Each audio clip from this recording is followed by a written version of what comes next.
Everybody, hello, everybody. This is Chase Petiche. I am here with Oracle Podcast. Welcome. This is for May 5th through 5th, 6th, 7th, 8th, 9th, 10th, 11th. Yes, I had to count on my hands. How is everybody doing today? It is a Monday. I'm actually recording this a little bit late. I had a pretty amazing day yesterday, honestly. I went and my friend Ren and I, who owns Hawk and Horse Medicine Healing Sanctuary Center, we went and looked at a horse, and I bought a horse yesterday. Oh my God, I bought a horse yesterday. That's what happened. And astrologically, it just fit because I was just really thinking about what's been going on lately. Because the past few weeks, so I'll get into the horse buying and what happened and all that, but I just want to talk about what led up to this and the astrology, because I've really been trying to understand what the heck's going on, because the past few weeks, I have been so tired, and it's not just me. It seems like everybody's really tired. I was talking to my sister and she's like, I'm exhausted. And then I was talking to Ren. She said she was exhausted. And it's I've been talking to all these people and they're and it feels more than normal. It's okay. It's pretty much everybody in the world, I think, has chronic fatigue, because we're not supposed to go like this on engine blast off mode all the time. We're not just supposed to run on coffee and Adderall and speed-eat antidepressants, to keep the machine going. We're not supposed to do that. We're actually supposed to rest and recalibrate and dream and be quiet and be one with nature, and to get downloads and to allow ourselves time and space. And so it seems like everybody's tired all the time. I mean, that's kind of the heat thing I hear all the time, but it was especially intense this past couple weeks. I was what is wrong with me? And then I wasn't getting enough rest, and I wasn't getting enough sleep, and this and that.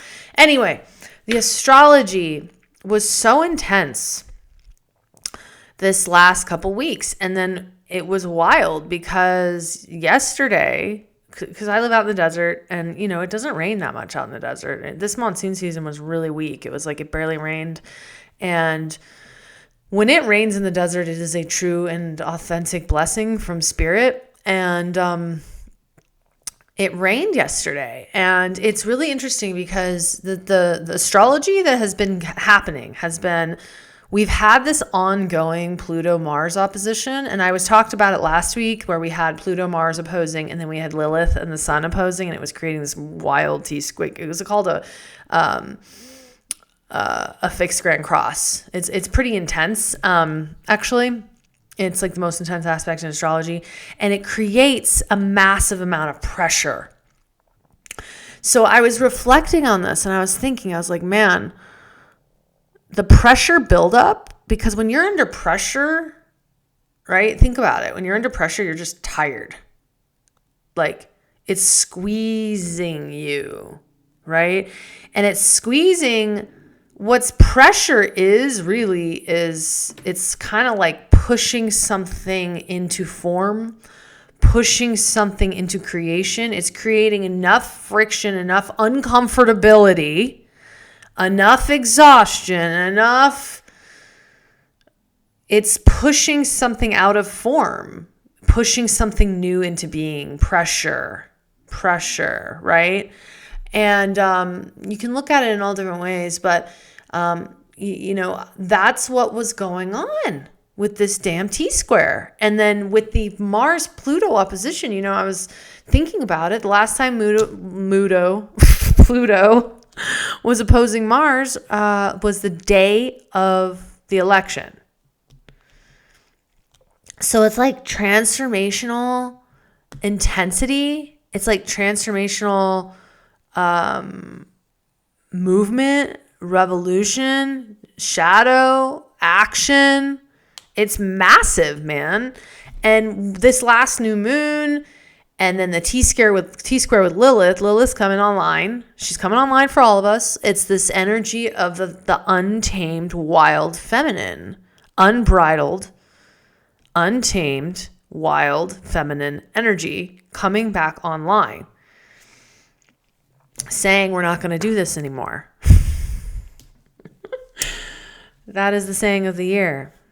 My friend Ren coined it. We're not going to do this anymore. We're not going to do this anymore. That's the saying of Lilith. Really.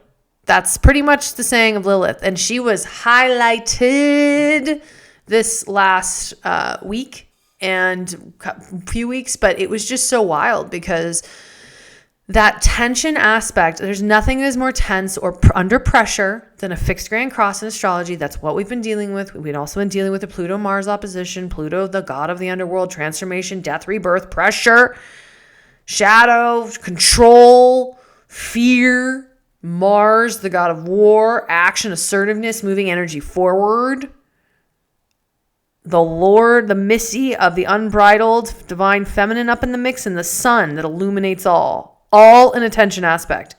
And then yesterday, it was like all of the freaking pressure released, and it rained, which it feels like literally that rain was building up for like months. It just was like, it was such a blessing. I can't tell you what a blessing that rain was. And it released so much pressure, and it was so wild because it was like literally the day that I went and bought a horse. And I found this horse that I just knew. I felt like immediately it was my soul horse. It was the only one online that I liked. I felt instantly connected to it. I was like tapping into his spirit even before I met it. And it was the perfect horse. It's just, he's a big boy, but he is so freaking sweet. I just, the getting a horse to me is like, it's like I've spent my entire life studying rewilding. I've not really studying. I mean, I wrote my master's thesis on it, but horse medicine is this ancient cosmic, archetype of freedom. And this connection, the fact that I got a horse just feels like this remembrance. The horse that I got, it's an Appaloosa, and he's a big boy. He's 11 years old. And Appaloosa was bred by Native Americans. It's a Native American horse. And they're known to be very intelligent. They're known to be they have to have personalities, not easily domesticated or quote unquote broke. You know what I mean? And the natives really, really worshiped these horses. They saw them as part of their family. They saw them as guardians. They saw them as threshold bearers. They saw them as, spirits, powerful beings. And it just, to me, it feels like this holy invocation of remembering something that has been lost. And the fact that it happened on the day that it rained, it was like all this pressure's releasing, and I'm not feeling as tired anymore. And it feels like the divine, this feminine energy, that T-square birthed something. It was this pressure that was building and building and building. And there's these new things that are emerging. And it's happening now. I mean, these are the conversations that I'm having with a lot of friends these days and colleagues and clients, is that the new world is being created right now. It is breaking down and it is breaking through. And I don't know if this is true or not, but I saw some quote where it was like Carl Jung said that there will be a lineage of priestesses that rises. And that's what it feels like is happening to me. That's what it feels like it must happen on planet Earth. The priestesses must rise to help guide this new era.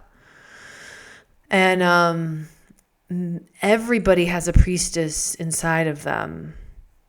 Everybody does.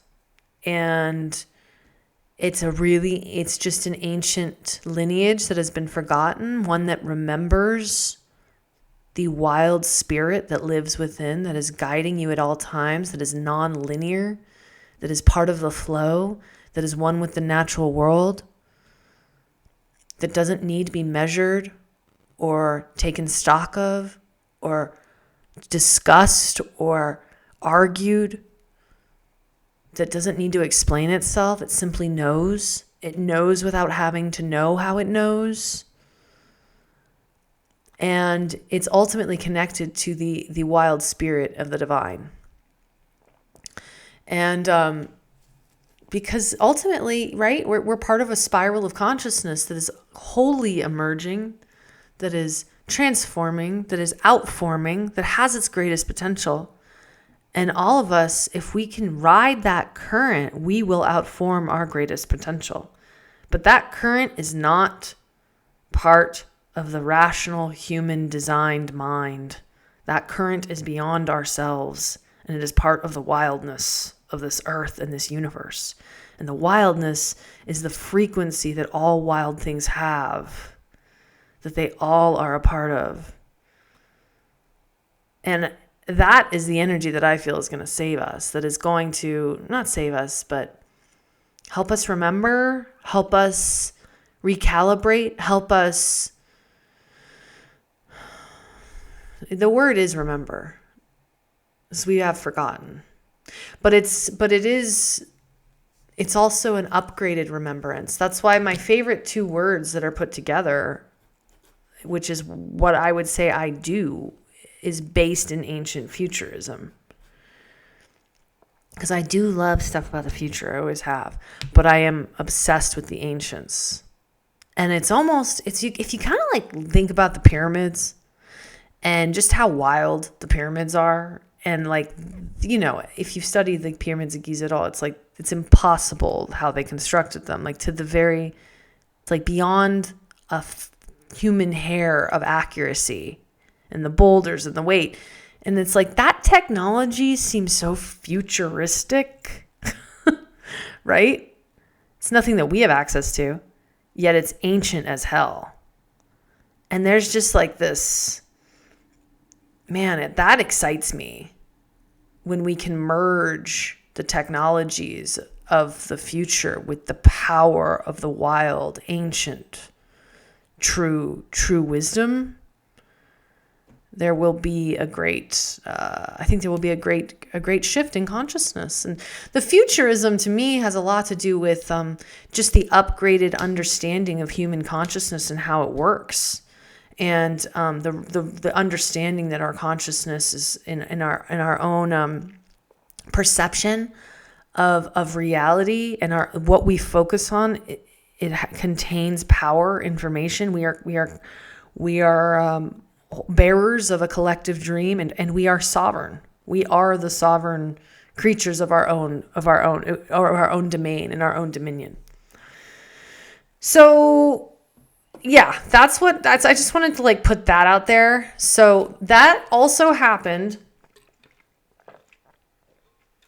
at the same time. Yesterday was the day that the rains came, the pressure released. I bought a horse, which was a huge deal for me. Like to buy a horse is like an incredible, it's so magical. It feels so fucking magical. And it's a dream come true, really. And all on the same day, then that day as well, Pluto went retrograde. So I want to go into that because it is significant. It happened this week. So when a planet retrogrades, what's going on is that it's reviewing. So it's it's like the Paula Abdul song. It's like two steps forward, one step back. 'Cause opposites attract, and ain't fiction, it's a natural fact. Okay, anyway, but 3 steps forward, 2 steps back, right? It's like you go forward and then you go back a little bit, and then you go forward and then you go back a little bit, and literally that's the spiral. That's how the spiral works, right? The spiral, which is the one thing we can all totally agree upon, is the natural patterning of all universal existence, is the spiral. And the spiral is you come back around, you go up and you come back around to the same spot, maybe outward a little bit, but it's like 3 steps forward, 2 steps back, 3 steps forward, 2 steps back. You're moving forward, but you're going back to the same place from a heightened perspective to be reviewed, dealt with again, looked at. Because you kind of have to revisit things to truly understand, integrate, and work through them. It's not just a linear, sometimes it is. It's just like, we're shooting to the stars. And yes, the times have been feeling like that. But also this backwards process, it's actually like when Venus went retrograde, it was like so awesome. Like I'm kind of starting to really love retrogrades. Mercury retrograde is kind of a shit show. I'm still looking for the goodness in it. Sometimes it does help you go through documents and like really look at the things you say and how you speak. But it's just because everything in our world is Mercury. We're ruled by Mercury. It like messes with communication. But I think the other retrogrades, like this last Venus retrograde, I felt it, man. And it was powerful. It was really going back and thinking about Venus rules self-worth, relationships, money, value, the things you value, what values you, whether you're being valued. That was the big one for me. I was like, I looked at so many things in my life. I'm like, am I being valued? Is this reciprocal? And if it's not, then you start to course correct. And that's when you actually create authentic boundaries. That's when you start to actually understand what self-worth is. So with Pluto retrograde, Miss Pluto, the Lord, the goddess of the underworld, but really the shadow, our power. I mean, Pluto is my friend. Pluto is my archetype, one of my favorite archetypes, man. I mean, it's power. You can see in the chart, a lot of times Pluto just is a P and it's power. It is the repressed aspects of ourselves. It is our shadow. It is projections. It is fear. Can be control on the flip side. It is where we transcend old patterns, where we ultimately choose to let go and break free of old dynamics and ways of being that have held us captive. So why this is very significant and why Pluto going retrograde is very significant is because Pluto went into Aquarius, I think it was last November 23. Was that right? I have to look at that. Exactly. But Pluto went into Aquarius. Let me just ask real quick, because I want to know.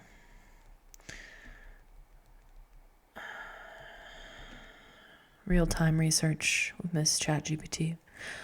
Oh, okay. So it dipped into Aquarius in March 23, and then not November of 2024. I was right. Okay. November of 2024, Pluto entered Aquarius, and it's not ever going to be leaving Aquarius now. And with that, I would say the age of Aquarius has started. I believe it started in the 1960s when that song came out, because we had this wild conjunction, Pluto conjunct Uranus during that time.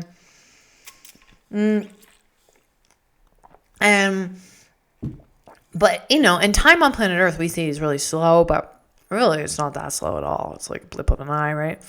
But I mean, it's all relative, but I really think age of Aquarius kind of came online during COVID. That's when we really, really, really felt it.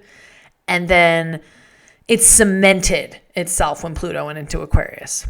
Okay? So the reason why this Pluto retrograde is important and very significant is because it's going backwards from that place of when Pluto went into Aquarius. And Pluto going into Aquarius is the deep energetics around sovereignty, around separating from old school structure and power dynamics. I mean, it's the age of Aquarius heralded the end of the age of Pisces. The age of Pisces was the definition of codependency and toxic dynamics. And that's what we've been dealing with here on planet Earth, especially between the masculine and the feminine. But you can say the masculine and feminine. You can also say just how energies have been interacting. It's because of tribalism. It's because of consciousness. People stayed in groups to stay safe. And Aquarius, one of the themes of Aquarius is about leaving the tribe. And so it's really about creating community that you choose to create based on your authentic self. And tribalism is when people are together out of fear, or they need each other, and it's not necessarily a choice.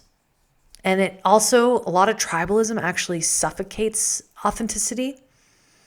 It snuffs authentic expression. It actually promotes conformity. And Aquarius is the end of that. So we're moving out of toxic codependent dynamics. A lot of toxic codependent dynamics in the age of Pisces were riddled with hierarchies. I mean, you can look at it in all kinds of ways, you know. A lot of it has been patriarchal world culture and what's happened to the diminishment of the priestess and the energetics of the priestess over time. And the age of Aquarius is just liberating that energy. It's not, it's not coherent anymore, that energy. It's really breaking it all up. It's breaking it all up. And it's really taking one away from participating in power dynamics that are off-centered. And what Aquarius does is it really brings you back to authenticity, which really has to do a lot with your own internal voice, vision, truth, what you feel is true. And also, when you start really paying attention to your own intuition, which is spirit, I mean, if we all started paying more attention to our intuition, which I'm telling you, I am a coach and a teacher, and I have been noticing this is what's happening all around the globe. And all of my clients, people are starting to say, I don't want to do that anymore. I'm not going to do that anymore. I'm tired. I had a client today say, I'm not going to do that anymore. We're not doing that anymore. That's it. People don't want to. It's the bottom line. It's the bottom line. So when you're not going to do it anymore, you basically have to carve a line in the sand. I mean, it's, you know, I had a client today I was talking to, and it's interesting because it's so many of them are women. I'm not saying that there's not empathic men out there that are going through the same thing. I know that there is. The ones that have been coming to me have been a lot of women, and it's just, you know, it's tough because women have gone through a lot with carrying a lot of the weight. And then now we have to put the line in the sand and be the ones to say, I'm not going to do this anymore. I'm not going to participate. I'm not saying it's just women. I know it's not. That's what I've been experiencing lately. But it's any dynamic where really one person is doing all of the energetic processing and emotional laboring for the other. And it takes and siphons and extracts all of that person's energy, and they have nothing left for themselves. So the age of Aquarius is really about the individual and about the birth of the individual and authenticity in your own essence.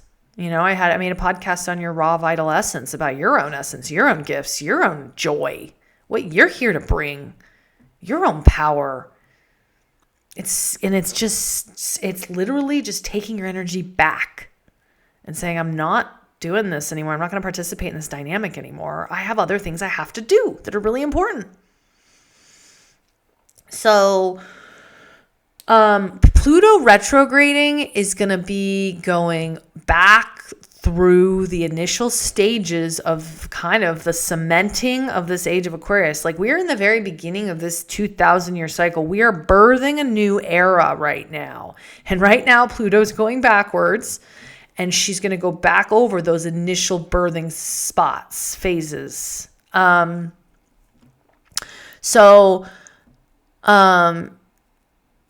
going to be really a time of,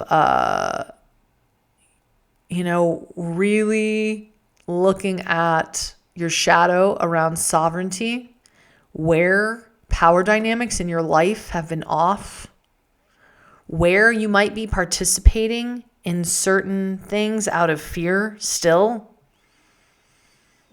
Because a lot of times we continue and perpetuate these dynamics because we're afraid. And that's why it's so important. And I was just talking to a few different clients today about this. Like, when we start saying, no, we're not going to do this anymore, we have to have spirit to lean on, because it's got to have a spiritual connection to God, spirit, the divine, the universe, nature, spirit, like what a source, whatever you want to call it, man.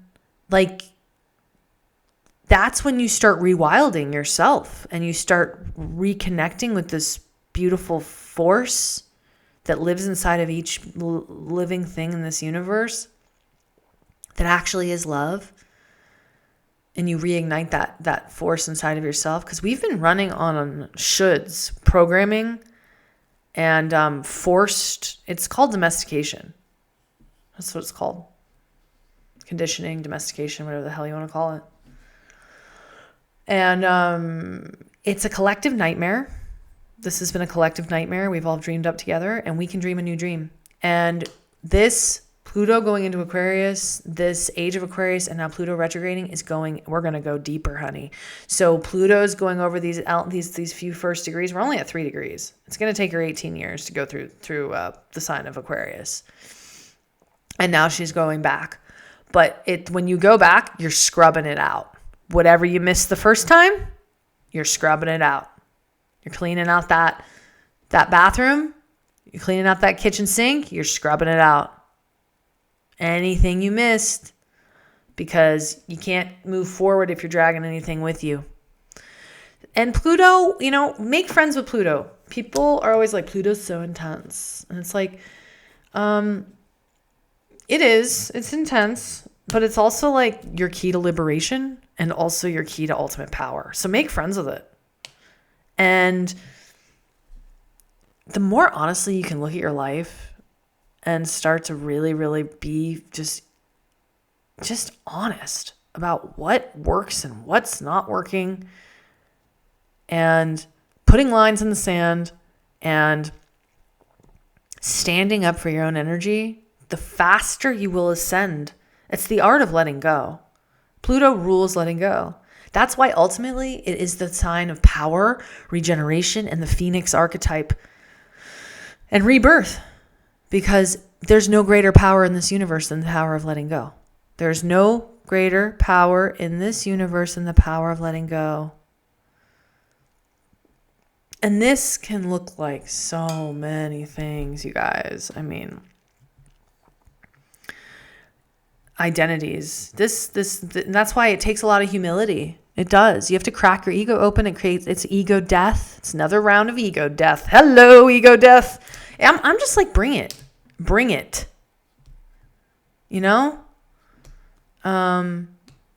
There's nothing that feels better than like becoming something else, evolving, allowing, moving with nature, moving with the flow, allowing yourself to rise into what you ultimately feel you are meant to become, what the universe has in store for you.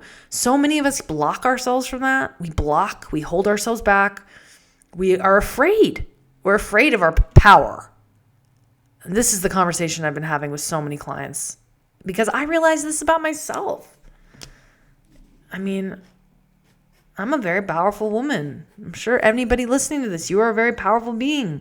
And for many years, I felt bad about my power. I felt like I was too much. And ultimately, I felt that if I shined or really embodied my power, meaning power just means, are the lights on or the lights off? Think about it. When you turn the light switch on, you have power. There's illumination. There is a current. There is a connection. And when you're in that alignment, when you're in that connection, it's just the witch's wound. It's like, am I going to outshadow? I don't want to make anybody else feel bad. Number one, I don't want to create any shadows. Number two, am I too much? All of the things that have kept us repressed, all of the conditioning that has kept us from shining our light. And I can't tell you how many women I've worked with that have told me they're afraid of their power. That is tragic. Afraid of yourself. Fuck that. No way, man. Step in. Step into your power. So, yeah, this time is a very powerful time right now. I'm going to be really going inward with this one. Just do everything you can to stay grounded. If you feel frazzled, I've been feeling a little frazzled. A lot of things have been moving really quickly lately. It can take you off your center. Get back on your center. Get grounded. Connect to the earth. Find some quiet time. Go out in nature. But contemplate. Allow. And ultimately, going with the flow, what that means is that you allow yourself to release what no longer serves.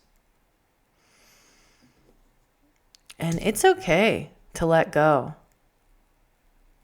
It's actually what's needed. It's what's necessary. So,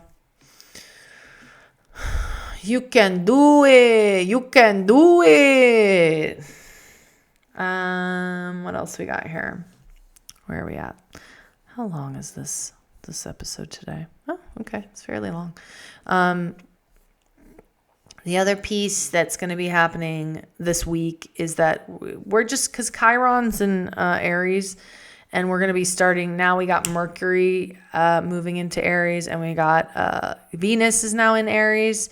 And so it's all going to be kind of touching on Chiron. So it's interesting because Chiron has a lot to do with the wounded healer, but it's this, it's also really healing. That's the other side of Chiron, is it's actually healing.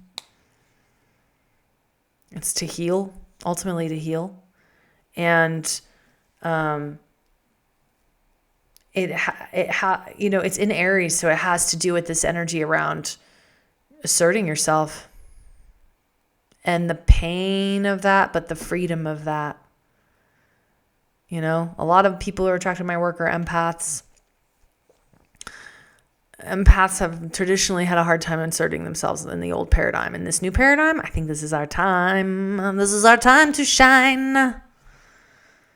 And then, we still got Lilith stuff going on. We got Lilith and Pluto that are squared still. They're almost exact degrees. Thank God the Mars-Pluto opposition is finally waning, because I was not into that. That was intense, man. Whew. You can just feel. I feel like there was a pressure. There was a real deal pressure that was creating something. It was we were all under this fire. It was just exhausting, but it was the power. It was a shift. There was a heat. There was a pressure that now is giving way to a new kind of energy, new frequency coming through. And then we kind of got Pluto retrograding and itself to, to really highlight all of that and really, step into the sovereignty. That is going to probably be the key word for the age of Aquarius, is sovereignty. Sovereignty means that nothing and no one has power over you. So, and ultimately power, I've talked about this a lot, but authentic power, in the old paradigm, we thought power was to have power over others, to control others. We need to do that when we're afraid. We need to control others when we're afraid. Ultimate sovereignty, which is one of the key words of the age of Aquarius, is that you are so free from fear that you have no need to have power over anyone, and therefore nothing has power over you. So that is my highlighted key theme and wisdom for the evening. I'm so glad you guys made it with me tonight. Thanks for joining me. I love you, and have a lovely, lovely week ahead. Okay, talk to you later. Bye.